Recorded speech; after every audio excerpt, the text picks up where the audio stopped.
Lo que les voy a comentar y lo que voy a hablar no es una estructura teórica solamente, no es un marco teórico de lo que está pasando y de lo que pudo haber estado estructurado desde hace mucho tiempo. Es básicamente lo que hoy todos estamos viviendo, visto desde otra manera. Es un testimonio en donde yo les voy a compartir todo aquello que tanto las universidades, algunas lamentablemente las pontificias, universidades católicas de nuestros países y otras universidades estatales lo conocen como los famosos posgrados de género o todo lo que tiene que ver las estructuras políticas de género. Es importante que sepamos de dónde parten, cómo fue estructurado y quiénes estaban detrás y con qué objetivo lo hicieron. Creo que para poder resumir todo esto y para que todos podamos compartir de una manera mucho más clara aquí hay tres poderes fundamentales. Un poder económico, que es el que mueve absolutamente todo. Un poder ideológico y político que tiene intereses, tanto eugenésicos como nazis y de gobierno global. Y un interés netamente ideológico hacia la nueva estructuración de unos nuevos procesos culturales y sociales. Mucho dinero de por medio, muchos intereses de poder de por medio, pero una propuesta que ha ido calando en nosotros de una manera asombrosa. Para empezar a hablar sobre la ideología de género, es importante saber dónde nace. Realmente la ideología de género nace primero de una corriente feminista. Eso sí es importante saberlo.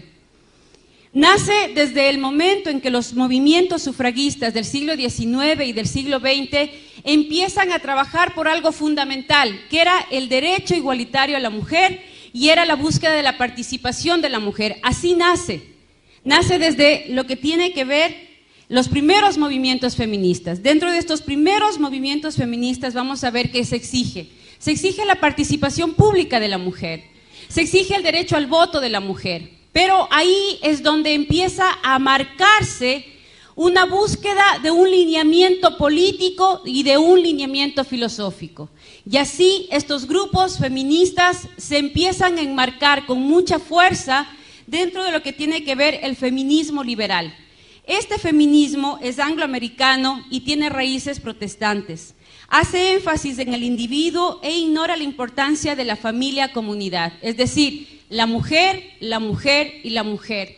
El resto quedaba excluido, simplemente se buscaba introducir a la mujer dentro de todo el contexto político y social de la época.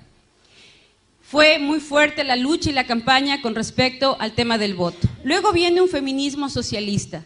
Como este feminismo hablaba exclusivamente de la participación, del derecho al voto, de la participación social y ciudadana de la mujer, es decir, pasar de objeto a sujeto social, se vincula dentro de todo este proceso el socialismo. ¿Y cómo entra? Entra directamente desde el ámbito francés y alemán. Busca sobre todo reivindicar a la mujer desde lo social y utiliza a Engels, a Marx, socialistas muy conocidos de la época, y así pasamos de la famosa lucha de clases entre ricos y pobres, empresarios y obreros, a la lucha entre el hombre y la mujer. Ahí es donde rompemos la relación familiar, la relación de pareja y empezamos a construir un enemigo al cual tenemos que vencer. Es decir, la mujer y el hombre enfrentados, como que a partir de eso íbamos a solucionar nuestros problemas. Es así que dentro de toda esta propuesta se habla de que las mujeres son la primera propiedad privada y la opresión de las mujeres por parte de los hombres es la primera opresión de la clase. Le dan un énfasis a un gobierno amplio que solucionará los problemas de las mujeres. Tenían planteamientos explícitos de liberación sexual, es decir, yo soy tan igual al hombre que yo no tengo por qué tener hijos.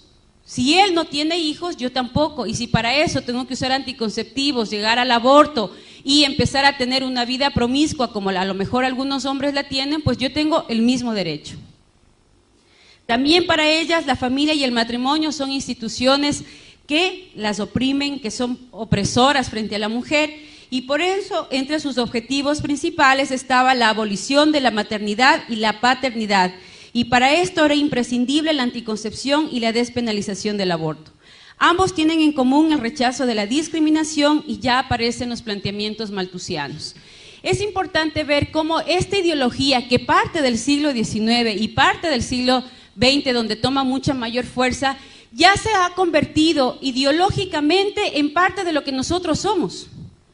Yo no quiero que me levante la mano nadie de lo que está aquí, cada uno es una pregunta individual, pero ¿cuántas y cuántos de los que estamos aquí usamos o hemos usado anticonceptivos?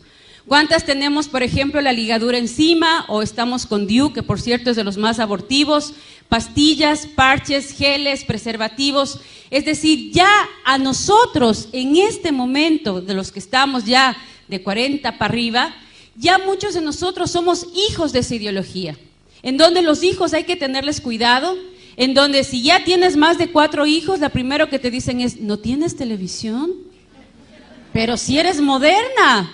Solo las ignorantes, o sea, además es sinónimo de pobreza, de ignorancia, así como quien dice, pero ¿cómo se te ocurre tú, estudiada, preparada, tener más de 4 o 5 hijos? O sea, ¿qué te pasa? Es decir, vemos a la maternidad como algo que hay que temer. Ser mamá es lo más terrible que nos puede pasar. Ser mamá es lo más vergonzante y humillante. A muchas de las mujeres cuando van por su 5º, 6º, y ya no se diga 8º, 9º hijo, compartir con tu familia, no estoy diciendo en el trabajo que ya es otro panorama o a nivel social es otro panorama, muchas veces compartir con tu mamá o con tus hermanas que vas a esperar otro hijo es sinónimo de terror. ¿Y ahora qué me van a decir? Y ahora mi mamá va a saber que me va a matar, y eso que estás casada, que tienes quien te mantenga, que tienes quien te comparta la vida, si tú eres una mujer independiente y trabajadora, tú mismo satisfaces tus necesidades, pero sin embargo ya vemos a la maternidad y al matrimonio como algo vergonzoso y temido. Y del matrimonio ni hablemos, porque del matrimonio somos nosotros mismos los que hablamos mal, nosotros mismos los que nos burlamos del matrimonio. Vemos una pareja que está saliendo en su auto, al menos en mi país sucede, que ves una pareja de novios saliendo en el auto y muchos es pobrecitos, no saben a lo que se meten. O alguien te dice, me voy a casar, ¡ay, mi sentido pésame! Algo así como te vas a morir, ¿no?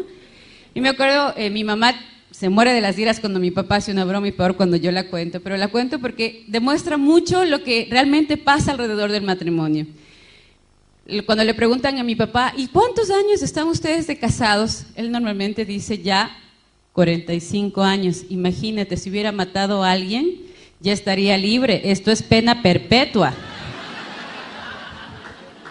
Entonces, claro, cuando ya empiezas a oír esas cosas y tienes 15, 16 años, dices, no, el matrimonio, paso, ¿no? Porque si tan malo es el matrimonio y tan malo es ser mamá, pues vénganse todos los anticonceptivos y todo lo que tenga que evitar el matrimonio. Y hoy postergamos el matrimonio 35, 40 años, preferimos tener una pared de títulos, una cuenta corriente bien gorda, casa, terreno, tarjeta de crédito, auto, a tener familia, a tener hijos.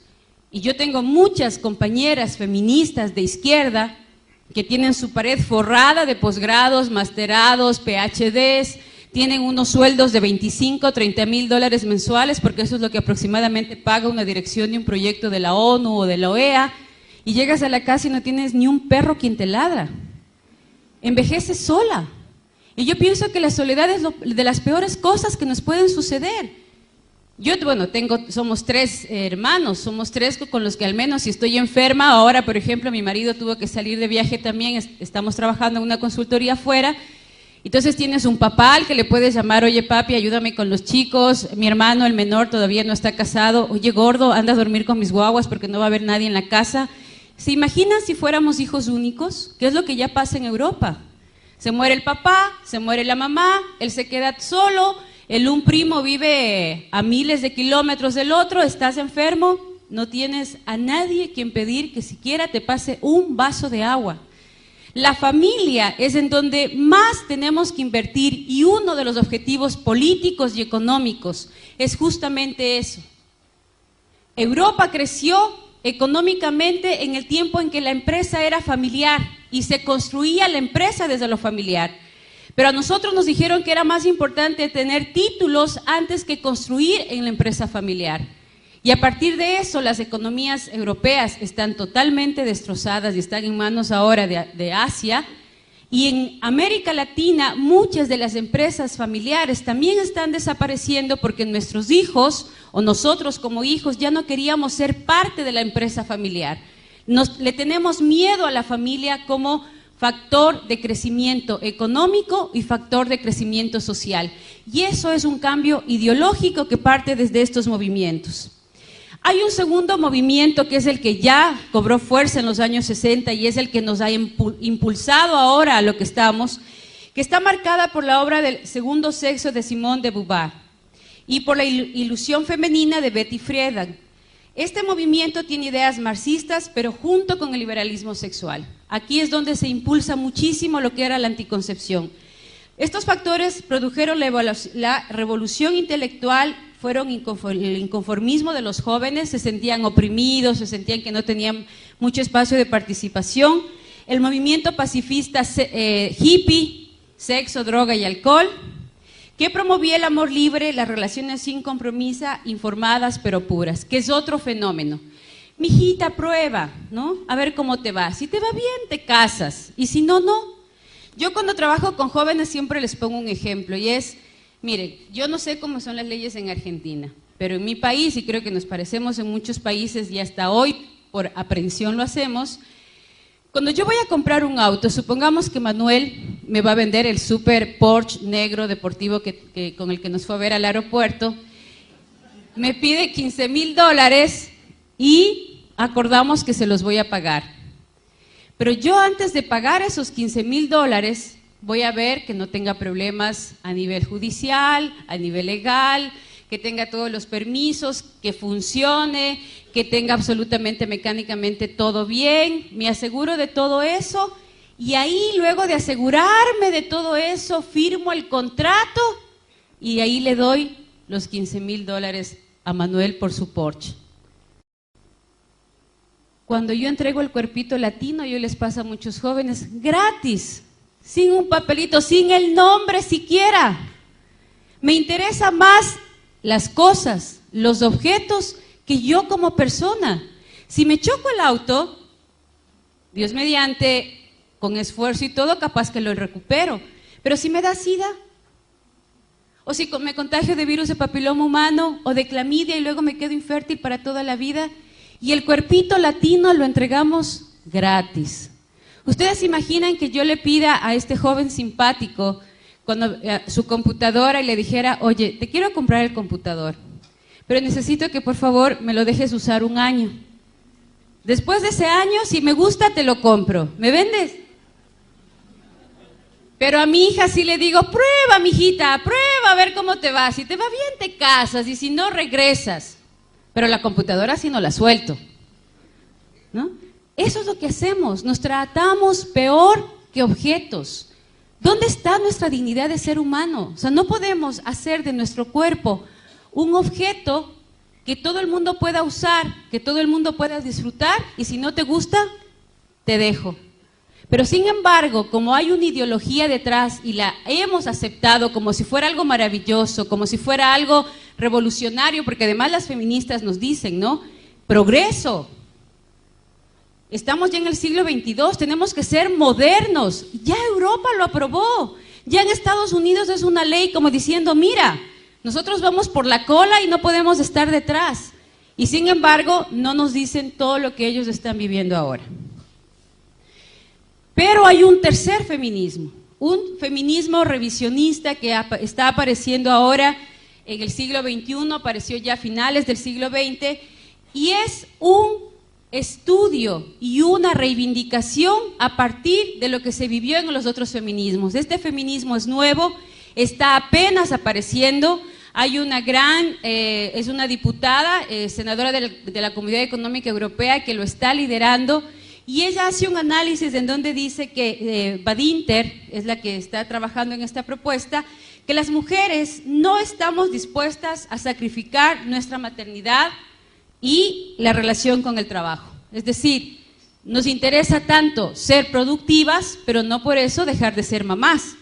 No quieren construir una familia sin papá y mamá. Nos interesa el tener al papá a nuestro lado, el hablar del hombre como un compañero, el hablar del hombre como un amigo, no un enemigo a vencer. Quieren ser madres y trabajadoras, tener ese espacio legal para poder movernos. Exigen que los hombres no se desentiendan de su responsabilidad como padres, revalorizan las tareas que las mujeres hacen tradicionalmente, llegan a la conclusión que la liberación sexual de las mujeres habría beneficiado más a los hombres porque es a las mujeres a las que nos ponen aproximadamente 75 miligramos de levonorgestrel todos los días con el uso de anticonceptivos. Los anticonceptivos nos engordan, nos terminan los huesos, nos dañan la piel, se nos cae el pelo, aparte de que nos ponemos muy gorditas también, que es producto de este uso de hormonas. Y una cosa que muy pocos la denuncian a partir del uso de anticonceptivos es la primera causa de muerte de enfermedades cardiovasculares en América Latina con las mujeres es justamente por el uso y abuso de anticonceptivos. Somos la primera causa de muerte de las enfermedades cardiovasculares y está relacionada al uso de la anticoncepción, y ahí sí nadie dice nada, ahí sí nadie habla de la salud cardiovascular. Pero sin embargo sí hablamos de la salud sexual reproductiva, que es la que produce realmente nuestra enfermedad y nuestra muerte. Estiman que la mujer ha perdido su identidad femenina para asemejarse a los varones, produciéndose la peor de las alienaciones, ya vamos a hablar más adelante de esto, y buscan implicar al hombre en el logro de la igualdad real entre los dos sexos. En general, de una manera resumida, ¿qué promueve el feminismo? El progreso de las mujeres, es lo que todas estamos buscando. Cuando hablamos de políticas a favor de la mujer, cuando hablamos de proyectos a favor de la mujer, ¿qué buscamos? El progreso de la mujer. Para eso se han marcado 3 espacios: la lucha contra el patriarcado, la subordinación de la mujer y la igualdad entre hombre y mujer. Esos son los 3 paradigmas que enmarcan todas las propuestas legales en el continente. Si ustedes revisan todas las propuestas, nosotros elaborábamos las propuestas y las entregábamos al Consejo de la ONU previo a la elaboración del documento para el estudio de los encuentros tanto en el Cairo como en Beijing. Estos documentos siempre van a enfocar 3 problemáticas a raíz de un tema, y las problemáticas estaban centradas en estos 3 puntos.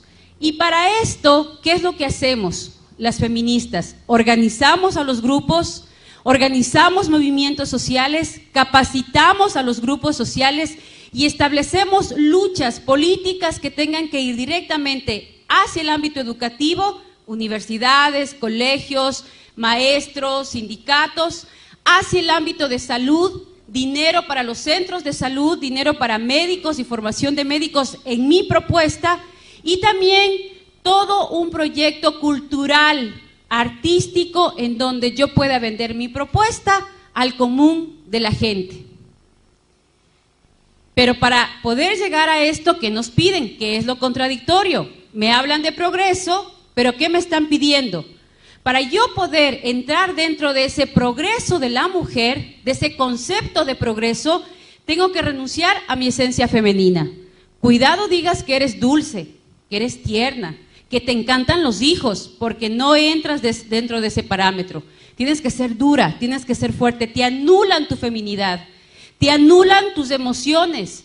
Tú no puedes llorar, y para eso te ejercitan, para eso te forman, para eso te ponen en campos de formación en donde te hablan de tus mayores debilidades. Hay una dinámica que se llama la silla eléctrica. En esta dinámica de la silla eléctrica, donde formamos lideresas para que puedan enfrentar el campo social, ponemos un círculo y cada una tiene que sentarse en esa silla, y en esa silla te tienen que decir todos los campos negativos que tú tienes, lo que yo percibo de negativo de ti. Y la que está al frente tiene que evitar enojarse y dar respuestas totalmente frías a cómo puede establecer una estrategia para vencer esa debilidad. Hay mujeres que hasta lloran y automáticamente lo que te dicen es: mira, tú no sirves. Si vas a ponerte a llorar como niña, como bebita, es mejor que ni pienses estar frente de ningún grupo. Tú para revolucionaria no sirves, tú para feminista no sirves, y así que es mejor que lo pienses. Si te quedas, tienes que ser fuerte y dura para enfrentar la batalla, y si no, te vas. Así te forman. Te forman para poder mirar al otro sin tener miedo, aunque sepas que por dentro te estás muriendo. Pero que sepas que tienes una pistola y que si hay que usarla, hay que usarla. Y que no te puede temblar la mano. Y así forman a las feministas.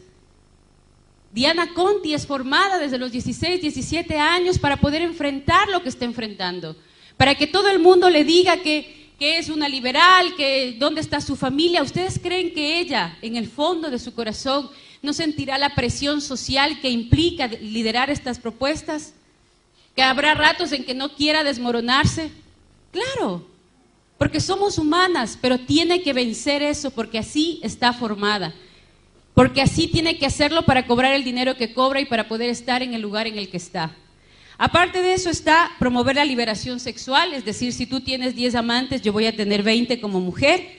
Defender el aborto a petición, porque como tú eres hombre y no te embarazas, yo tampoco me tengo por qué embarazar. Y si para eso tengo que terminar asesinando a mis hijos a cambio de un título, asesinando a mis hijos a cambio de un buen sueldo, asesinando a mis hijos a cambio de un posgrado, pues lo voy a hacer.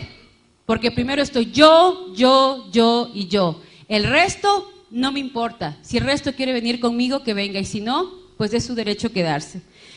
Disociar la reproducción de la sexualidad.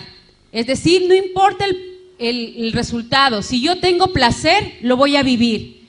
Y ahí les tienen a un montón de diputados y senadores en América Latina discutiendo sobre el placer sexual de unas cuantas personas y si tienen o no tienen derecho a casarse. Cuando en el fondo, si nosotros vemos, estamos discutiendo sobre un tema genital, sino un tema de 2 o 3 personas que tienen placer sexual, besándose y amándose entre hombres o entre mujeres. Cuando las mujeres estamos automáticamente en muchos países, ni siquiera tenemos el grado de alfabetismo que necesitamos. Cuando muchos padres de familia están sin trabajo, cuando muchas escuelas ni siquiera tienen un pizarrón decente donde puedan trabajar en el sector rural, cuando muchos centros de salud ni siquiera tienen una aspirina para poderle dar a un niño o a una niña que está enferma. Y sin embargo, los diputados y los senadores de nuestros países discutiendo sobre el placer sexual de 4 y 5 personas. ¿Por qué? Porque les dicen que es política.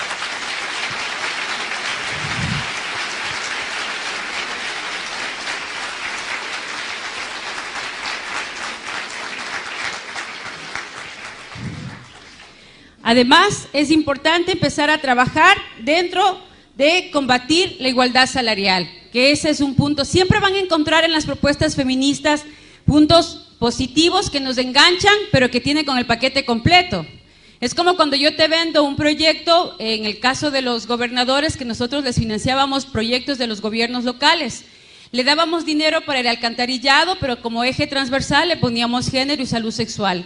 Entonces el alcalde feliz empezaba a construir su puente y no se daba cuenta que dentro del convenio yo tenía la obligación de ir con mi equipo a capacitar a los maestros de las escuelas en el uso y abuso de anticonceptivos. Pero estaba el puente construido. Promover la promiscuidad sexual y el lesbianismo, porque es parte de las políticas de control natal. Ya van a ver que lo dice las Naciones Unidas clarito. La homosexualidad es parte del control natal para América Latina, un documento oficial de la ONU. Ingresar forzadamente al mercado laboral, es decir, y aquí hay muchas que lo hemos vivido, cuando vas a un sitio y te dicen, ¿en qué trabaja? Y como nos han lavado tanto el cerebro que ser mamá, estar en la casa es lo más denigrante, agachas la cabeza y dices, solo soy ama de casa. Solo soy ama de casa. O sea, por favor, ¿quién no ha estado en la casa y quién no ha estado con los hijos no sabe de lo que está hablando? Aquí habemos algunas que somos mamás y sabemos que desde medicina, psicología, economía y todo lo que se pueden imaginar, uno lo tiene que saber. ¿Cómo? Pides ayuda al Espíritu Santo, porque te viene la de 20 años con la crisis de que se peleó con el novio y no sabe qué hacer. Viene el de 14 años que resulta que el profesor de matemáticas le mandó un ejercicio de X sobre Y al cuadrado y que tiene que resultar pi y dices, Virgen Santa, ¿y qué será eso? Y viene la de tercer curso y te dice, mami, lo que pasa es que me mandaron a hacer un ensayo de lenguaje sobre el Quijote de la Mancha. Y tienes que pasar desde la psicología a la filosofía y las letras en un santiamén, porque además todos te quedan viendo así como diciendo, Mamá, la respuesta. Vamos de uno en uno y despacito, porque de lo contrario termino haciendo el deber de álgebra en lenguaje. Promover la agenda de género es otro de los puntos que nace del feminismo, porque a las mujeres nos hablaron tan mal de los hombres y nos enseñaron a odiar tanto a los hombres que hoy terminamos en la cama de otra mujer, porque les tememos a los hombres. Y ahí también inicia la agenda de género, porque tengo tanto miedo de vincularme con un hombre, porque me han hablado tan mal de los hombres, que el amor entre mujeres dizque es más puro. ¿No? ¿Cuáles son las estrategias para esto? El primer canal que se utilizó en todos los grupos y a partir de las conferencias internacionales fue el punto como estrategia global, el control de natalidad como derecho humano. Fue el primer punto. ¿De dónde parte? Eso es importante saberlo. La ideóloga del control natal hay muchos, pero la que más fuerza ha tenido, la que más se ha leído, a la que más se le ha impulsado y la que mucho dinero manejó y creó varias organizaciones como la IPPF, que es la que más vende anticoncepción y aborto en nuestra región, es Margaret Sanger. Ella fue la precursora norteamericana de los movimientos feministas, luchó por la imposición del control natal, el uso libre de anticonceptivos y el fomento del aborto. Margaret Sanger es el ídolo de las feministas, sobre todo de las de antaño. Hoy se la considera pionera del nuevo feminismo, es decir, de las chicas de 25 y 30 años, porque es mucho más radical en los planteamientos. Fundó la organización la Liga Americana para el Control de Natalidad, hoy denominada IPPF, y en 1914 fundó el periódico La Mujer Rebelde, que se considera el hito comunicacional más importante de la mujer. El control de la natalidad como medio práctico de la política racista. Y dentro de todo esto se comenzó a manejar ya la imagen de la familia pobre, con muchos hijos, totalmente sufrida, acongojada, los niños sucios, botados, y la familia feliz con 2 hijos. Y empiezan a aparecer ya no las casas grandes, las casas pequeñas. Y hoy todo está construido sobre la base de esta política. Encontrar una casa, yo no sé cómo será acá, pero en mi país yo tengo 3 hijos. Encontrar ya una casa de 3, 4 dormitorios es más o menos una odisea. La mayoría de casas tienen 2 dormitorios, una cocina que tienes que entrar de lado porque de frente no cabes, una sala comedor que ya es una sola, porque ahora eso se llama estilo moderno, estilo americano. Entonces son 4 sillas en medio de la sala y un patio en donde el perro le puede dar ataque de esquizofrenia porque no resiste el tamaño del patio, ¿ya? Y ese es el modelo. Nuestro fallo, les voy a decir literalmente lo que estudian las mujeres y los hombres en los posgrados de género, porque este es un documento que se les entrega. Lo que pasa es que como lo vemos con otros ojos, literalmente lo he pasado. Nuestro fallo de segregar a los imbéciles, que normalmente para ella los latinos, ella los llama a los mexicanos, y los negros somos los imbéciles, quienes están aumentando y multiplicándose un peso muerto de basura humana, engendra impasiblemente la clase de los seres humanos que nunca deberían haber nacido. El control de la natalidad en sí mismo, denunciado a menudo como violación de la ley natural, no es nada más ni nada menos que la facilitación del proceso de deshacerse del indigno, de prevenir el nacimiento de defectuosos o de aquellos que lo serán. Margaret Sanger. El exterminio de la población negra. De 5 abortuarios en Estados Unidos y en España, 3 están en barrios de latinos y barrios de negros, al punto que hoy ellos se están organizando en Estados Unidos para denunciar el genocidio de los afros en Norteamérica. ¿Por qué? Porque dice que el enfoque educacional más exitoso para llegar al negro es a través de un llamamiento religioso. No queremos que nadie se entere de que queremos eliminar a la población negra, y el ministro religioso es el hombre que puede aclarar esa idea, si alguna vez se le ocurre al más rebelde de sus miembros. Entonces, por eso es que hay que buscar sacerdotes que defiendan el género, líderes religiosos que hablen de que no hay nada más bonito que ser homosexual y que no hay pecado en la homosexualidad. Entonces ya no es la líder de las Naciones Unidas.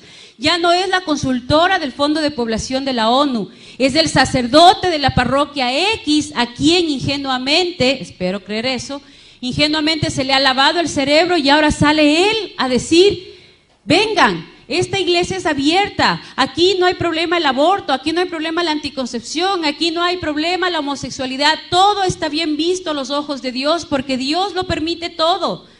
¿Por qué? Porque es parte de la estrategia. Yo no soy la que tengo que decir, es la comunidad la que lo tiene que pedir y yo, buena gente, ONU, Fondo de Población, Banco Mundial, lo que hago es darle a la gente lo que quiere la gente, porque así de buena gente soy, ¿no? Y luego, deberíamos contratar a 3 o 4 ministros de color, preferiblemente con conocimientos del servicio social y con atrayentes personalidades. El acercamiento educativo más acertado a los negros está con una súplica religiosa.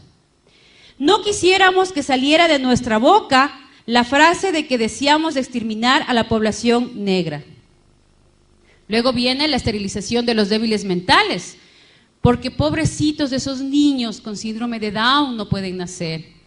Entonces nos hemos comido el cuento de tal manera que ahora mucha gente piensa, no, pues es que esa gente no puede nacer. Pues ella ya lo había pensado y nos lo vendió de la siguiente manera. El débil mental innegable debería de hecho no solamente ser reducido, sino además prevenido de propagar su clase.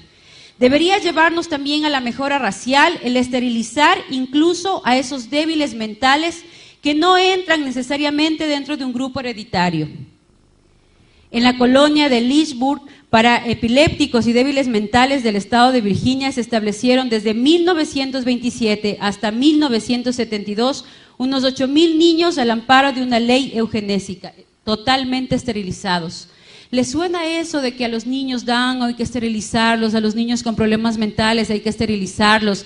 Y si a ti te tienen que hacer el examen para saber si tu niño viene o no viene con algún problema mental, para poder ayudarte.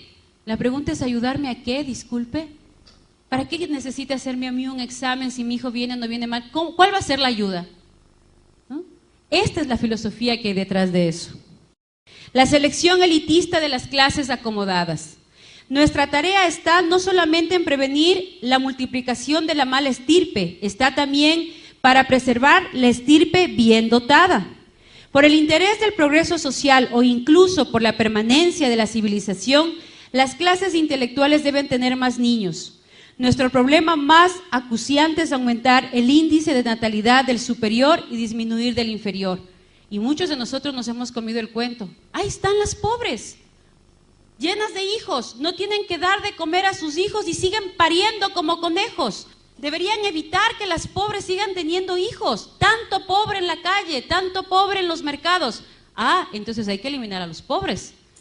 Entonces se necesita tener tarjeta de crédito, cuenta corriente, casa, auto y profesión para poder tener hijos. Igual a China. En China, si tú tienes dinero y puedes mantener, pagas el impuesto por cada hijo que tienes. Y si no, tienes la obligación de abortar, porque el gobierno te obliga a abortar porque los pobres no pueden tener hijos.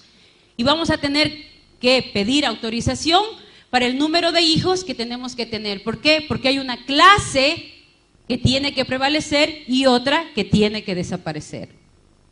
La destrucción de la familia y el matrimonio.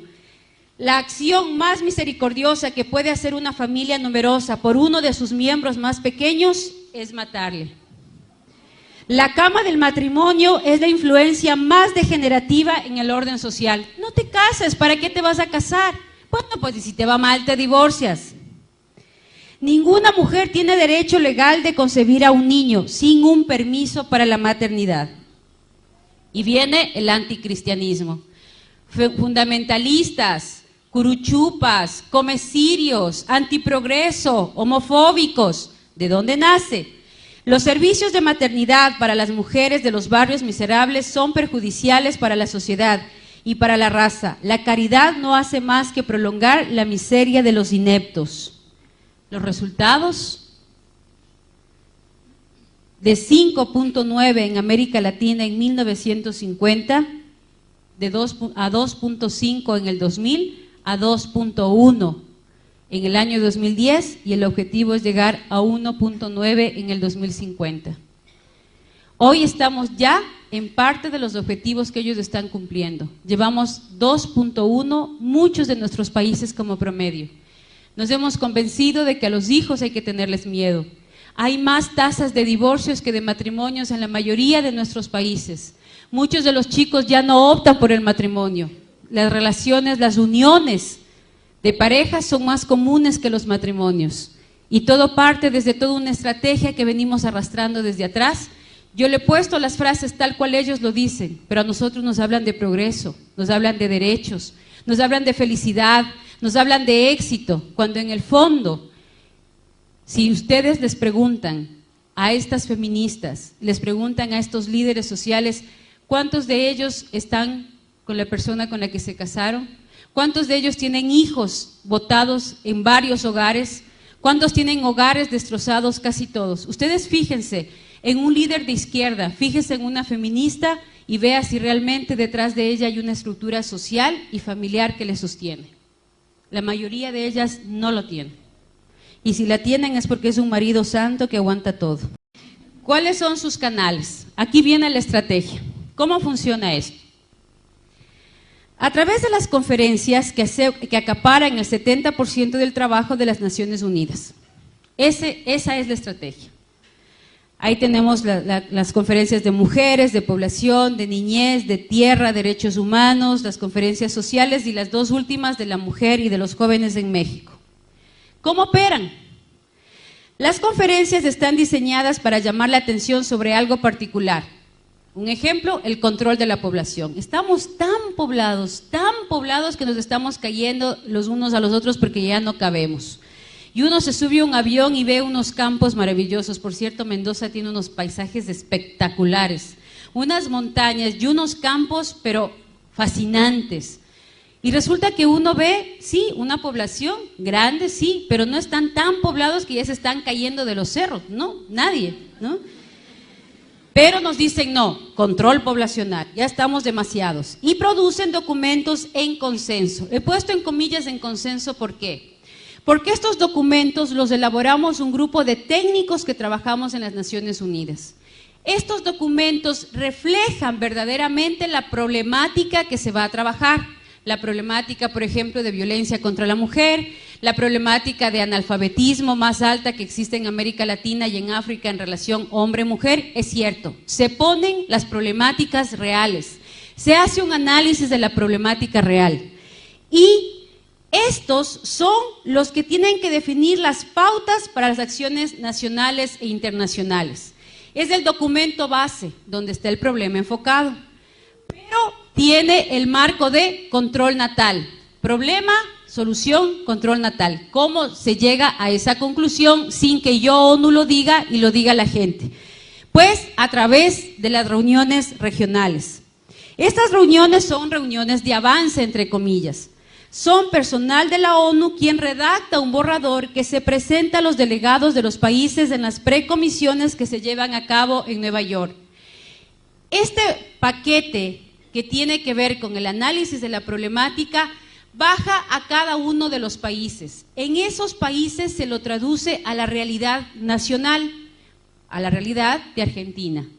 En función de esa realidad, la ONU, a través de sus técnicos, llama a diferentes ONGs que estén trabajando en relación a ese tema. Y ahí viene el punto, la presión. ¿Cómo logro la presión? A través de las organizaciones no gubernamentales que yo mismo como ONU autorizo para llegar a la cumbre. ¿Por qué? Porque las reuniones paralelas a la conferencia se focalizan en el trabajo de lobby. Yo llevo un grupo de jóvenes, de esos chicos guapos y simpáticos que están en la esquina, les cuento todo el drama, pobrecitas las mujeres, excluidas, sacrificadas, llenas de problemas, no tenemos participación, entonces tenemos que sacar adelante la participación. Ellos empiezan a dar una serie de ideas, una serie de propuestas, una serie de actividades, de estrategias, resultados, porque además tú le entregas las fichas que tienen que llenar. Ellos no llenan las fichas por sí mismos. Yo les entrego unas fichas con unos lineamientos y unas preguntas que ellos tienen que responder. Y el momento en que yo veo que, por ejemplo, una de estas simpáticas chicas dice, pero ¿por qué la ley del aborto? O sea, no tiene nada que ver el control natal contra el aborto. Yo automáticamente lo que le digo es, mira, después hablamos, te lo tengo que explicar. Lo que pasa es que ella no tiene muy claro el asunto, pero luego yo hablo con ella, pero ustedes sigan trabajando. Entonces, la anulo directamente. Cuando sale el documento no lo redactan ellos. Yo contrato una relatora, las famosas relatoras de mesa, que son las que ya están capacitadas por mí, las que ya recibieron absolutamente toda la información que yo necesitaba, recoge 4 o 5 planteamientos de ellos y lo traduce al lenguaje que la ONU quiere plantear como política internacional. Así funciona. Entonces, ahí viene el lobby. En el lobby, a los delegados, senadores, diputados, delegados del área ejecutiva de cada uno de los gobiernos, yo le digo, usted como diputada que ha venido a la ONU, quiero darle a conocer el documento que trabajamos en su país hace exactamente 3 meses y lo trabajaron más de 100,000 jóvenes argentinos y estas son las conclusiones. Si usted no aprueba esas conclusiones, estará traicionando el sentir de las mujeres y de los jóvenes argentinos. Entonces, por favor, vote. Este es el pedido de los jóvenes en el país. Y el trabajo del lobby es convencerle al delegado de país de que su país es el que está pidiendo porque yo, ONU, he hecho todo el trabajo de las ONGs. Luego aparecen las voceras de los grupos de base y de las organizaciones internacionales con intereses económicos. Aparecen los proyectos, aparecen ya los proyectos. Entonces, ¿qué es lo que viene ahí? Aparecen las problemáticas, aparecen las temáticas, lo que se va a aprobar y, milagrosamente, aparecen las financieras. Yo tengo 20 millones de dólares para apoyar esa propuesta. Yo tengo 100 millones de dólares para trabajar con jóvenes en Colombia. Yo tengo 6 millones para hacer convenio con Ecuador. En el temática de mujer, yo te voy a dar para violencia de la mujer, te voy a dar 25 millones para el SIDA y empieza la repartición del pastel. Y como se empieza a generar un espacio de necesidad versus oferta, creen, en la problemática quedó a un lado y ahí se empieza la danza de los millones en función de los proyectos que se empiezan a ofertar, entre comillas, para cumplir el objetivo planteado en esa conferencia. ¿Cómo lo hacemos? Con oficinas permanentes en la ONU para ayudar el objetivo de la ONU, de la cumbre en la ONU. Si yo me doy cuenta que María de los Ángeles es una líder espectacular, que maneja muy bien el lenguaje, que tiene muy claro cómo distribuir los presupuestos, yo le digo, María de los Ángeles, quiero hacerte una propuesta desde la Secretaría del Senado. Tengo en este momento 25 millones de dólares para trabajar en la temática de mujer, que tú los puedes distribuir acorde a los diferentes programas que tienes. Yo tengo ya algunas ONGs que las he visto, que me gusta el trabajo que hacen, y tú ayúdame a seleccionar algunas otras más. Para esto yo te voy a mandar a ti a un curso de especialidad en Canadá o en Alemania o en Holanda o en Bélgica para que logres establecer políticas sociales mucho más claras con respecto a la temática que se va a aplicar. Te vamos a dar más o menos $2,000 mensuales, el posgrado es de aproximadamente 21 días, te pagamos el hotel, te pagamos el curso que cuesta $25,000 y luego de todo esto elaboramos juntas el proyecto y yo te entrego el dinero. ¿Estás de acuerdo, María de los Ángeles? Ya dudó, eso para mí ya es bastante como funcionaria de la ONU. Exfuncionaria, pero ahorita voy a hacer el papel de la funcionaria para que ustedes vean un poco cómo se manejan las cosas, ¿no? Ahí hay algunas ONGs que hay que conocerlas. Está Parenthood, la famosa IPPF, está el Comité Latinoamericano del Caribe para la Defensa de los Derechos de las Mujeres, el famoso CLADEM, Católicas por el Derecho a Decidir, que ya está en tendencia a desaparecer, porque inclusive la presidenta de las Católicas por el Derecho a Decidir, frente a un ecógrafo, no dudó de que ahí hay vida y dijo claramente que con los avances científicos ya no se puede decir que no hay vida. Entonces, yo veo que ya el plan de la ONU, siempre van a ver el plan de la ONU, aparecen unas ONGs con fuerza, se les pone ahí al frente y todo, se van quemando y a las mismas aparecen con otro nombre, ¿no? Está el Popular Council, que es de los más fuertes y es de los más desencarnados porque tienen estudios económicos, estudios geográficos, estudios antropológicos, sociólogos y todos trabajando en función de esta propuesta y otros más, ¿no? Aquí está también, está llegando a Argentina el IPAS, que tiene su oficina central en México, está Plan Internacional, está también el Banco Mundial, ya los vamos a ver ahora. ¿Cómo funciona esto? ¿Qué hay detrás? Uno dice, bueno, todo hasta aquí es así como político, ideológico. Detrás de todo esto realmente hay mucho dinero. Miren, ¿cómo funciona esto?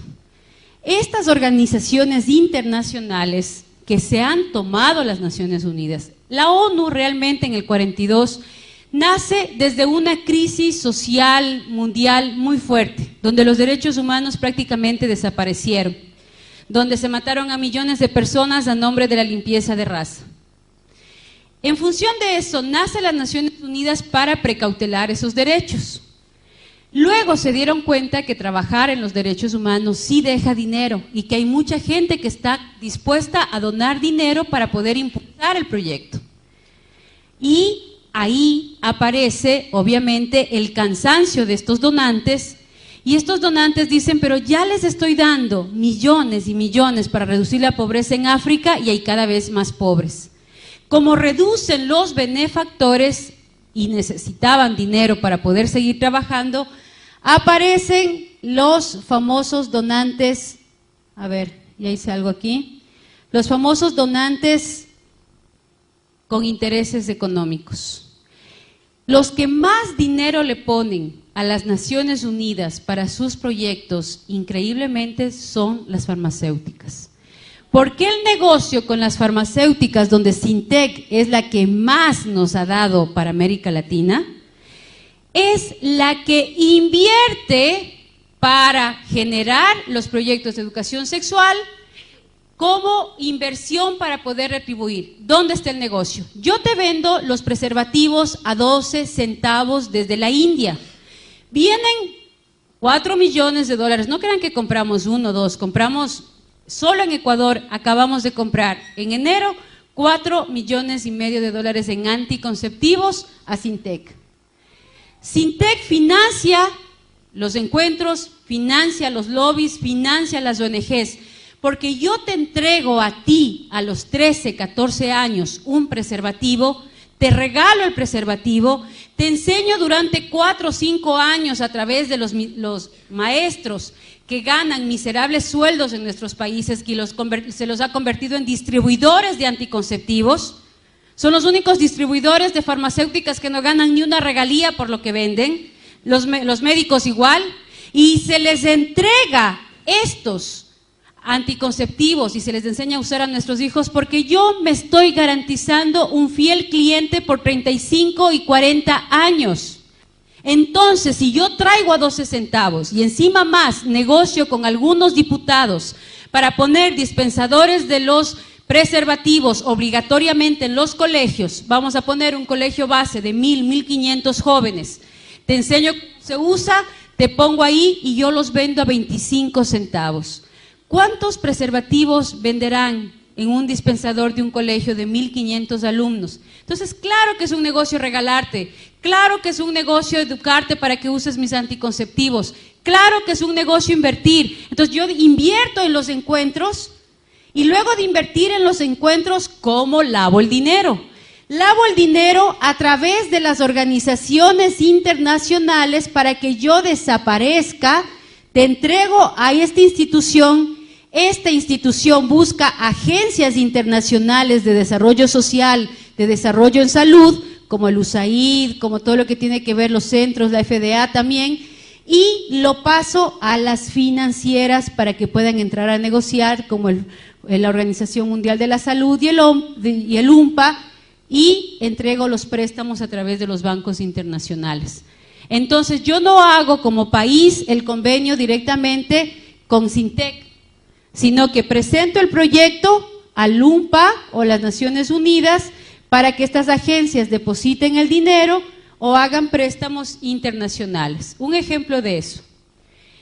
Si yo soy diputado, si yo soy alcalde o gobernador y hago un convenio con el Fondo de Población o hago un convenio con UNICEF, hago un convenio con el Banco Mundial para mejorar los centros de salud de Mendoza, el Banco Mundial, a través de estos organismos internacionales, me ofrece donarme 100 millones de dólares para construir, para arreglar, para comprar equipos a los centros de salud de Mendoza.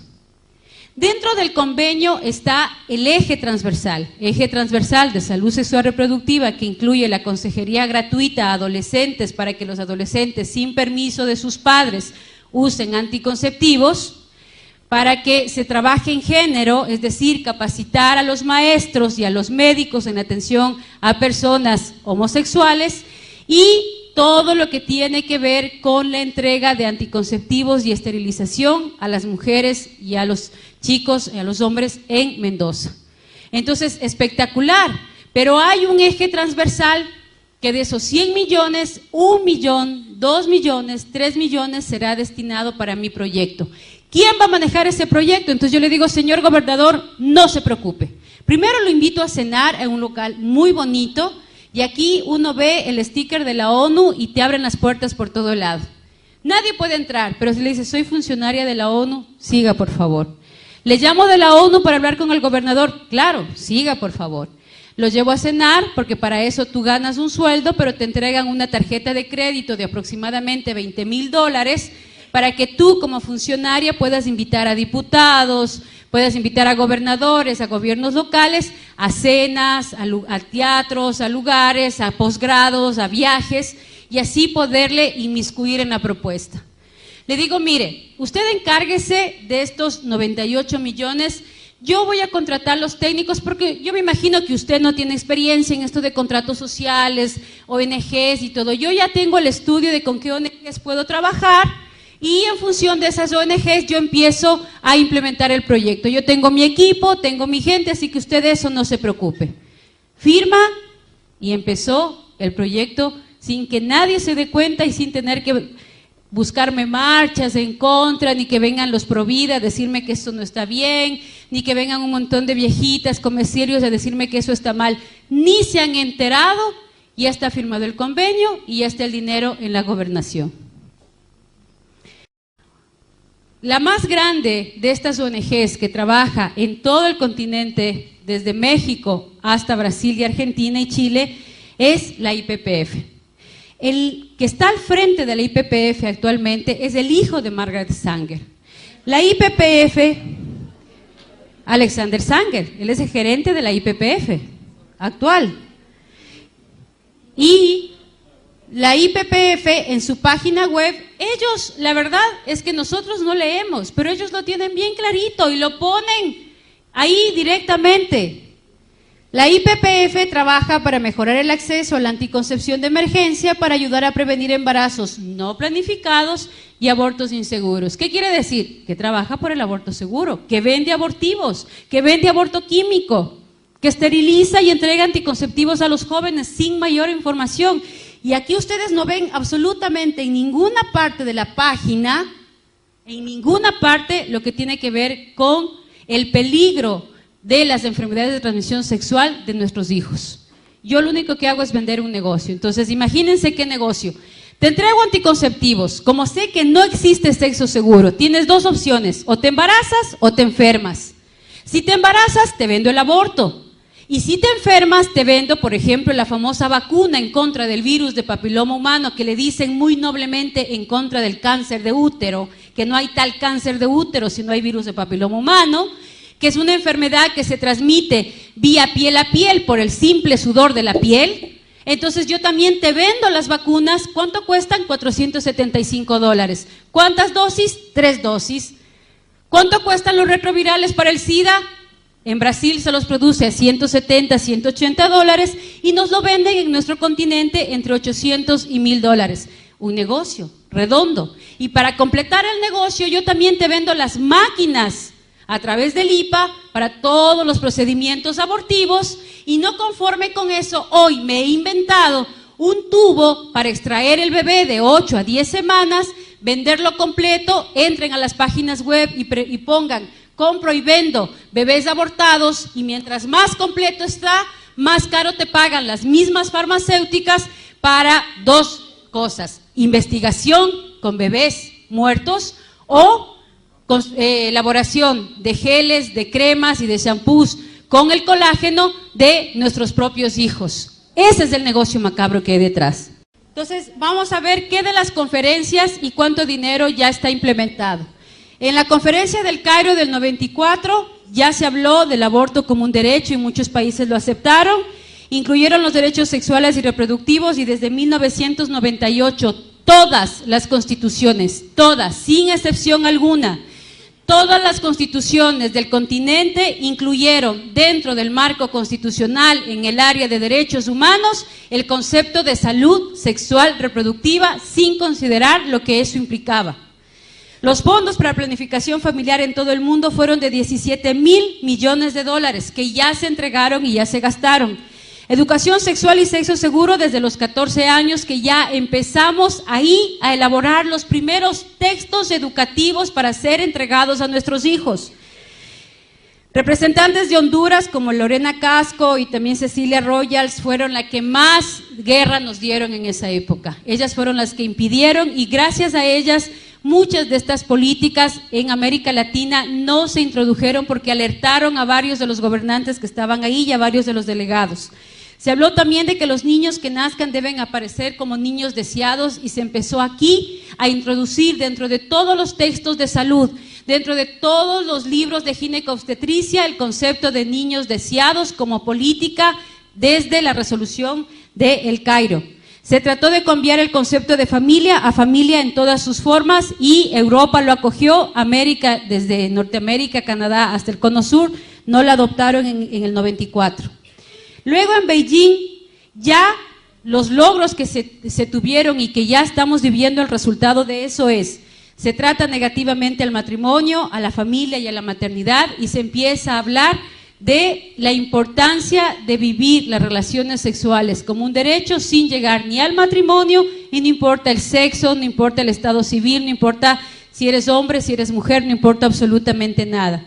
Buscan eliminar la discriminación específicamente en el tema de la homosexualidad, y ahí aparecen las primeras leyes en Europa y en Norteamérica para incluir la libre orientación sexual, tanto en los diferentes estamentos estatales hasta llegar a los estamentos constitucionales. Y ya en muchos países se ha logrado: México, Colombia, Argentina, que ya les voy a decir, son los 3 parámetros. Este es un dominó. Este dominó que tiene la ONU tiene 3 puntas a nivel latinoamericano y del Cono Sur. México, por ser, entre comillas, país católico, está la Santísima Virgen María y su influencia tiene mucha fuerza por la guadalupana. Está Colombia, porque se considera siempre un país mucho más conservador, mucho más apegado también a la religión, y está Argentina por su influencia política y porque siempre o marca la moda, o marca los hitos musicales, marca los hitos artísticos. Entonces también está Argentina. Caen las 3 puntas y el dominó va cayendo automáticamente uno tras de otro. Esa es la estrategia que se tiene. Busca eliminar los obstáculos para la igualdad de género, y empiezan a aparecer grupos artísticos financiados por la misma ONU, artistas y varios líderes sociales y políticos, homosexuales como personas lindas, como hitos, como ejemplos, y empezamos a aparecer en la televisión, empiezan a aparecer homosexuales, empiezan a aparecer varias personas. De hecho, Walter Mercado es uno de los beneficiados de los proyectos de la ONU con dinero para expandir su imagen dentro del continente, porque su imagen daba mucha fuerza a la relación del buena gente, lindo, simpático y que ayuda a los demás. Propone eliminar la tradición y la religión que discrimina contra los jóvenes, y aquí se empieza a hablar por primera vez de una religión universal. Promueve emprender iniciativas con sensibilidad de género que aborden temas de enfermedades de transmisión sexual frente a el uso del preservativo. Propone promover el derecho a tener control de su sexualidad y decidir libremente el asunto relativo a la sexualidad, incluyendo la salud sexual y reproductiva, es decir, que los adolescentes vivan libremente su sexualidad sin el control paterno. Y se empiezan a organizar desde el año 95 las famosas coordinadoras juveniles de salud sexual reproductiva, los famosos grupos juveniles de feministas, los famosos grupos estudiantiles universitarios a favor del derecho a la mujer. Luego viene la CEDAW, que desde el 79 se empezó a trabajar, pero que ya a partir del 2000 se firmaron los convenios, y ahí empieza como instrumento jurídico fundamental para asegurar igualdad de los derechos de las mujeres. Define la discriminación como cualquier distinción, exclusión o restricción de los derechos a libertades de las mujeres, proclama el derecho a la igualdad entre hombre y mujer, un comité de expertos que verifica el cumplimiento de estos derechos, y ahí ustedes ven que tienen en cada gobierno vienen a visitarte para ver y evaluarte si estás o no estás cumpliendo, y se ratifica el protocolo. ¿Quién estuvo detrás de todo esto y financió directamente estos dos eventos y la legalización en las diferentes constituciones? Frederick Osborne y la IPPF. Frederick Osborne, que fue el que dio el dinero en un 80% para África y América Latina, no es nada más ni nada menos que el presidente de la Sociedad de Eugenesia. Es el fundador, junto con Rockefeller III, del Consejo de Población y el Lobby Pro Aborto, y es el estratega de la criptoeugenesia. Luego viene, con todo este financiamiento, ¿cuál fue el resultado? Condicionar el entorno por medio de presiones sociales y psicológicas concentradas en los jóvenes y en los padres. ¿Cómo se hace esto? Se trabajan talleres que se convoca desde las Naciones Unidas. Yo voy a dar desde el área que más trabajaba, que era el área de los maestros. Entonces yo convoco a unos 200, 300 maestros para establecer la nueva política educativa en materia de salud sexual reproductiva. Se trabaja todo a base de dinámicas, de ejercicios grupales, de terapias grupales, más o menos todo lo que tiene que ver con trabajo desde lo personal, para debilitarte hacia la toma de decisiones en función de la decisión grupal. Cojo los maestros, vengo y traigo a la súper experta, PhD, doctora, 80 libros, habla no sé cuántos lenguajes, bien especializada de Alemania, y la presento tal cual para poder darle exposición a los maestros. La primera dinámica que propone esta súper experta es traer a dos lesbianas frente al público y se les pide simplemente observan y van a percibir sus sensaciones y emociones. Esa es la pregunta y ese es el punto de partida de la dinámica. Entran las lesbianas, se quedan mirando, se acarician, se besan y se van.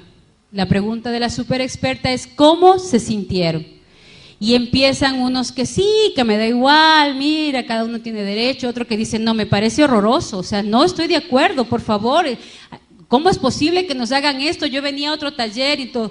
A todos los que protestaron, les digo, por favor, levanten la mano quienes no están de acuerdo o no les pareció bien o se sintieron mal o se incomodaron con esta dinámica. Levantan la mano, gracias, bajen la mano, por favor, y les digo, ustedes deberían ir al psicólogo. Tienen un problema moral. Ustedes tienen todavía problemas de carácter interno que resolver porque están influenciados por cuestiones religiosas, de derecha, y todo lo que ustedes piensan va a evitar el desarrollo de nuestros países. En el evento van a haber muchas cosas de este tipo, por lo tanto decidan si se quedan o se van. Yo les puedo recomendar tomar un taller de gestáltica que les permita vivir su sexualidad, porque a lo mejor lo que tienen es una sexualidad reprimida, porque el 50% de varones ya ha tenido tendencias homosexuales y el 30% de mujeres también las vive todos los días. Eso lo dice el estudio hecho en X, Y, Z, y por lo tanto ustedes están dentro de ese marco. Agachan la mayoría la cabeza, hay 2 que 3 valientes que se mantienen y pelean, pero el resto mutis. ¿Por qué? Porque lo dice la súper experta. Y así es como empiezan a trabajar. Todo esto se introduce el control natal y eso ya lo hemos visto, ¿no? Luego viene la Fundación Rockefeller, que empieza a trabajar y empieza a financiar a través de estas organizaciones. ¿Y cuáles son los logros? Se ha establecido políticas de esterilización de enfermos degenerados, la mujer como pieza clave de la nueva humanidad, la iglesia principal enemiga del progreso humano y la revolución sexual. Hasta ahí el primer paso. ¿Están en todos nuestros países estos pasos? Sí. Viene el segundo paso. El segundo paso de la política global está la agenda de género, es decir, redefinir la igualdad. Si yo ya te logré convencer que vivas como prostituto o como prostituta, uses mis productos y aparte de eso te conviertas en asesino de tus propios hijos y tú sales a la calle diciendo que es un derecho matar a los hijos, que es un derecho prostituirte y usar tu sexualidad peor que un animalito, si ya te convencí de eso, ahora sí, ya te puedo convencer de lo que pensé que nunca te podía convencer. Y es de cambiar el concepto de igualdad social a igualdad biológica. Los hombres y mujeres se hacen, no nacen. Todos por todas. La violencia de género cambia por la violencia de mujer. Por eso hay grupos de feministas, la vieja guardia, que no aceptaron muchas de estas agrupaciones de esta propuesta. Porque era la pelea que apareciera públicamente a la imagen de la mujer, que aparezca socialmente a la imagen de la mujer, que no quede excluida y de pronto vuelve a desaparecer porque ya no hay el concepto mujer, ahora hay el concepto género. Y nuevamente desaparece la palabra mujer y aparece la palabra de género, que es nada más ni nada menos que ya no solo puedo tener derecho a decidir si matar o no matar a mis hijos, sino que ya te convenzo de que puedes ser hombre a pesar de ser mujer. Y el ejemplo más grande que tenemos de esto es esta mujer que se puso hormonas, se viste como hombre, se pareció a hombre, pero su naturaleza le grita. ¿Y ahora? Y mejor voy para acá. Le grita que es mujer. O sea, por más que tenga toda la apariencia, es mujer. Tiene su útero, tiene sus ovarios, tiene sus óvulos, se quedó embarazada. Es tan mujer que eligió a un hombre como pareja. Lo que pasa es que está tan cucú que quiere parecerse al hombre y así se siente más feliz y así se realiza más. Es como ese hombre que necesita que le encadenen y le den a palos y le den a látigos para decir, ¡ay, qué placer! A ella le encanta vestirse de hombre, pero es mujer, su naturaleza le grita que es mujer. Entonces, si yo soy capaz de convertirte en asesina y asesino de tus propios hijos, ahora te voy a decir que no importa el cuerpo en que nazcas, lo importante es el placer que sientas con ese cuerpo. Y si para eso tienes que sentirte mujer siendo hombre o hombre siendo mujer, pues estás en tu derecho porque eso es género. Y entonces sexo es igual a género. Un ejemplo de esto que les puedo poner es, imagínense lo que sería mañana a una ballena que se sienta una paloma encerrada en el cuerpo de una ballena. Y mañana sale disparada volando por los mares del continente. O al perrito de la casa que de pronto se sienta un gato encerrado en el cuerpo de un perro. Ni los animales.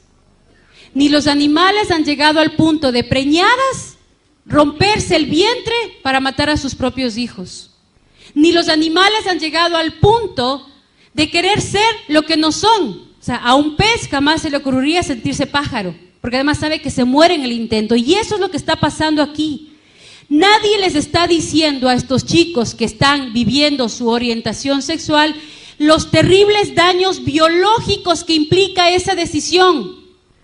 Y si no, preguntemos en Europa cuántos anos artificiales han tenido que poner en los homosexuales que viven libremente su homosexualidad. ¿Cuántos genitales masculinos han tenido que amputar por las infecciones terribles que se da dentro de su salud el momento de las relaciones anales. Ahí sí nadie les dice nada. Que las enfermedades de transmisión sexual han transmutado desde lo genital a lo anal y a lo bucal por las prácticas sexuales que este tipo de ideología nos está enmarcando y nos está creando como parte de nuestra sociedad. Vamos a ir rápido, que tengo 5 minutos. Es el fraude, cómo nació esta propuesta de Kinsey. Les pido que por favor estudien el documento de Kinsey. Un depravado sexual sobre el cual se basa la teoría de género es un médico psiquiatra que utilizó a niños huérfanos de 8, 9 y 10 meses para que sean violados por un grupo de personas que están encarceladas y que se les consideraba personas peligrosas, criminales peligrosos.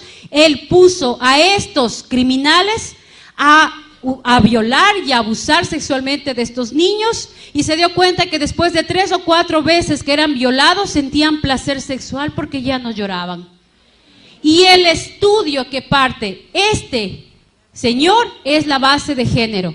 Es tan imposible probar científicamente la teoría de género que por favor no se metan a discutir el género desde la parte filosófica. Género se debe discutir desde estrictamente la parte biológica, la parte conductual, la parte científica que ustedes pueden probar. Un ejemplo sencillo de eso es que si en este momento, Dios no quiera, hay un terrible incendio en esta sala y todos quedamos achicharrados y no se reconoce nada de nosotros, el médico forense lo único que podrá decir de esta sala es que había 300 mujeres y 200 hombres, punto. No puede decir que había un medio hombre por ahí o una media mujer por allá. Si a Manuel le quitan un pedazo de hueso y a mí me quitan un pedazo de hueso, el médico lo único que va a poder decir es: hay un esqueleto masculino y hay un esqueleto femenino, punto. Somos tan diferentes los hombres y las mujeres que psicológicamente, hormonalmente, biológicamente funcionamos de manera totalmente diferente. El hombre es más paso por paso. Las mujeres somos mucho más detallistas. Un ejemplo cotidiano de eso, un desayuno en la mañana. Mi amor, ayúdame a hacer el desayuno. Se baña, se afeita, se viste, se arregla, nos atrasamos al colegio. Mamá haciendo el desayuno, mientras se pone las faldas, prende el agua. Mientras prende el agua, se pone el rulero para salir guapa. Mientras se pone el rulero, lanza los uniformes a la izquierda y a la derecha para que los chicos lo cachen y se lo vistan. Prepara los refrigerios mientras pone la lavadora y se quede funcionando para poder salir. Y a las 8 punto todos estamos en el sitio en el que tenemos que estar. Porque así somos.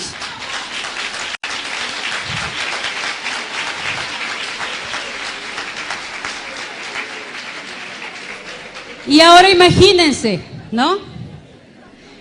¿Ustedes se imaginan un papá dando a luz? ¿Verdad? Ahora imagínense ustedes sin los brazos de esos hombres, sin la practicidad de ellos. Que cuando tú llegas toda alborotada y le cuentas: es que mi trabajo, es que la vecina, es que la comadre, es que los hijos, es que el colegio, es que el mercado, es que el problema, el que no sé qué y no sé cuánto, y él te queda mirando así. No entendió nada de lo que le dijiste y te dice: sí, mi amor, claro. ¿De qué sí? De eso de lo que me estás hablando. ¿Pero de qué parte? ¿De tu amiga? No te estoy hablando de mi amiga, te estoy hablando del trabajo. ¿Mm? Pero sí, esos ojitos de popurrí, sin sus halagos. ¿Ustedes creen, mis queridos amigos, que las mujeres nos arreglamos, nos peinamos, nos perfumamos, nos guapeamos para que aquí mi amiga me diga: mamacita, qué buena que estás? No. Nos arreglamos para nuestros maridos, para nuestros hijos, para nuestros machos, para nuestros varones. Y todas nos debilitamos y nos derretimos frente a esas palabras amorosas que ustedes nos dicen. Nos derretimos en los brazos de ustedes porque necesitamos de sus brazos. Necesitamos de su practicidad, necesitamos de su racionalidad, necesitamos de su concreción, porque de lo contrario no concretáramos nada, nos termináramos haciendo 10 cosas a la vez. Entonces, cuando yo rompo con todo eso, obviamente rompo con toda una estructura, y si yo soy capaz de convencerte de que ya mates a tus hijos, luego de que ya no eres mujer, que eres hombre, te puedo convencer absolutamente de todo. Y ese es el plan social y de poder económico y político. Porque los jóvenes que viven como animales su sexualidad y no son capaces de tomar decisiones asertivas de su vida, de su cuerpo, no van a poder tomar decisiones absolutamente de nada. La prueba de eso es la generación de los ninis en Europa. Ni estudian ni trabajan. Y eso es lo que quieren acá. Porque a esos jóvenes es fácil lavarles el cerebro, a esos jóvenes es fácil sacarles el voto, a esos jóvenes es fácil decirles lo que deben comprar, lo que deben vestir, a dónde tienen que viajar, qué es lo que se tienen que poner, dónde tienen que estudiar y qué carreras tienen que estudiar.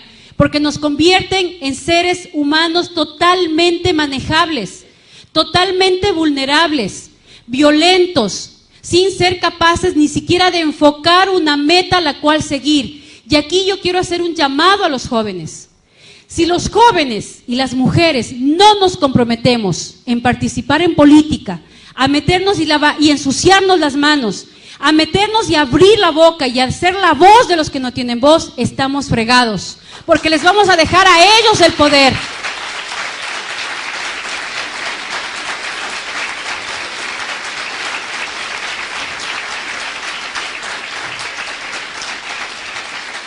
Si ustedes no participan, de nada les sirve tener 100,000 personas en la calle y 80 en contra dentro del Congreso, dentro de los diputados. No nos sirve de nada. Están en época de elecciones. Si ustedes no se deciden en participar, si ustedes no deciden enfrentar la parte política, Liliana y todas las diputadas que están alrededor de ella no van a poder hacer nada porque están solas. Necesitan gente adentro. Si ustedes jóvenes no son capaces de extorsionar a los políticos, de presionar a los políticos y decirles, yo soy su futuro votante por varios años. Si usted no me firma este papel donde se compromete a defender la vida y la familia, yo y todos los míos no le daremos el voto. O firma o considérese un cadáver político porque nadie va a votar por usted. Es así como tenemos que actuar.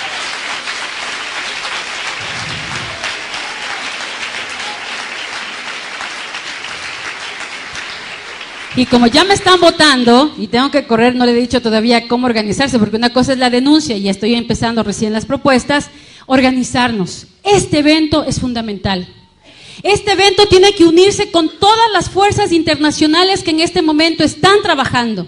Estas son algunas de las organizaciones internacionales que están ya dentro de los Estados Unidos en la ONU con oficinas propias. Son gente buena que ya se ha logrado introducir en los canales de la ONU para romperle sus esquemas, para romperle su participación. Si no nos organizamos y no tenemos claro cómo actuar, no lo vamos a lograr. No hace falta que salgas y digas a la calle que el aborto es un pecado, se te van a reír en la cara. Tienes que decir lo que es el aborto, un crimen, y a mí como mujer nadie me va a obligar a asesinar a otra mujer. Así vive en el vientre de mi útero, porque todas las mujeres tenemos derecho, incluida aquella mujer que vive en el vientre de otra mujer. Por lo tanto, estamos por el derecho de todas las mujeres, porque nadie me va a obligar a mí a mancharme las manos de sangre asesinando a mi propio hijo, porque ese hijo es muy fácil quitármelo del vientre y de mi corazón y de mi mente. ¿Quién me lo va a quitar? Porque a mis hijos no les van a decir que metiéndose con otro varón, amando a otro varón va a ser más varón, porque lo voy a destruir. Entonces ahí es donde yo tengo que organizarme, federaciones de padres de familia, federaciones de jóvenes, federaciones de mujeres, federaciones de hombres, porque aquí los que más están perdiendo son ustedes, papás, porque les están quitando el derecho a ser padres, a ser abuelos, porque les están diciendo que son criminales, que son irresponsables, que ustedes no pueden ser papás, que son malos, que son violentos. Eso es lo que les están diciendo. Ya es hora de que los hombres salgan a la calle y digan, habemos hombres que amamos a las mujeres, habemos hombres que estamos dispuestos a dar la vida por nuestros hijos, que no nos avergüenza lavar los platos, que no nos avergüenza cocinar, que amamos a nuestras hijas mujeres y amamos a nuestros hijos varones. Los católicos, los cristianos, tienen que salir a la calle a defender su derecho de hombres, porque hombre no es aquel que tiene más mujeres, hombre es aquel que tiene una y la ama para toda la vida, y ustedes han demostrado ser hombres valiosos.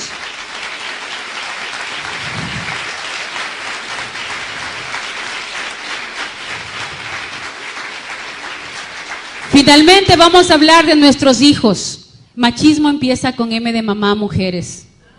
Es hora de empezar a trabajar en la educación de nuestros hijos, en ambientes de vida coherente y con valores, buscando un ideal de persona, enseñándoles a tomar decisiones acertadas, que si ellos no están de acuerdo que en su colegio, en su universidad, les den condones, ellos sean capaces de abrir la boca y decir, no estoy de acuerdo, oiga maestro, disculpe, ¿usted me garantiza sexo seguro? ¿Usted va a pagar mi tratamiento si yo me contagio de SIDA? Si usted me firma que lo va a hacer o va a hacer con cualquiera de mis compañeros, hágalo. Caso contrario, si mañana tenemos SIDA, tenemos virus de papiloma humano, tenemos clamidia, usted va a tener que responder. Por lo tanto, es hora de que nuestros hijos, desde los más pequeños hasta los más grandes, sean capaces de enfrentar este nuevo sistema educativo con valentía, porque saben que tienen unos padres detrás que los apoyan, unas agrupaciones detrás que los defienden, un grupo de personas que piensan como ellos. No les hagamos tener miedo de que digan soy católico, que sean orgullosos de ser cristianos, de ser católicos, orgullosos de ser jóvenes que piensan diferente. Yo me acuerdo una vez hice una pregunta a las chicas que quienes creen en la virginidad, y se levantó una muy valiente y dijo yo. Y hubo un grupito por ahí que comenzó a reírse como diciendo, esta loser, ¿no? Ja, ja, ja. Ella les regresó a ver y les dijo, lo que ustedes son, yo lo puedo ser cualquier momento, pero lo que yo soy, ustedes ya jamás en su vida lo van a poder ser. Y esa valentía es la que necesitamos.